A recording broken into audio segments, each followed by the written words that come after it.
turtle. But right when I get right here and I start to put this harness on him, he's going to posture up and create space for me. When he creates space for me, I'm lifting my leg up and I'm scooping it through the inside right here. All right?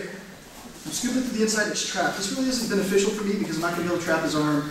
I'm not going to be able to do a whole lot. I can kind of get a little bit of a cross face. But what I'm looking for is to actually flip over him.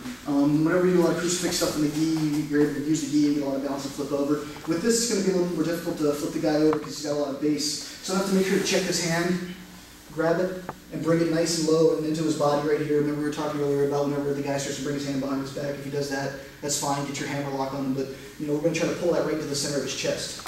With the other hand, I'm going to post way out over here, and I'm going to try to kick myself over his hips. Over the hips is important because if I go over the head, he's going to have a lot of weight in his butt. He's going to be able to keep us down.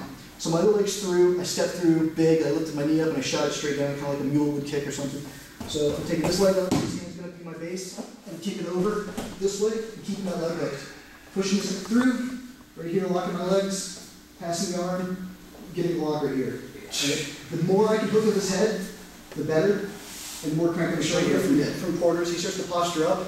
When he postures up, I'm bringing my knee forward and shooting back through, and using that shoot through to sprawl his leg out and to drive my hip down and keep him down. Cross face everything, find my hand, look for it right here.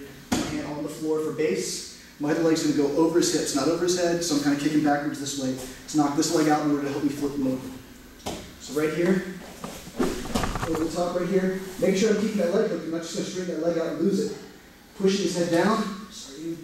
Hooking right here. If I can triangle my legs, great, but a lot of times you can't. You just look to pinch your legs as high as you can. This hand opens the arm up, pass it through, get it right here. If you can't, you can go back to the arm lock right here. But usually right here is enough. So right here, for control, he postures up, knee through, hook, sprawl down so that way I'm driving down, trap, and go, push the head, trap right here. Sorry, sometimes you pass it to the other side too. That's even worse.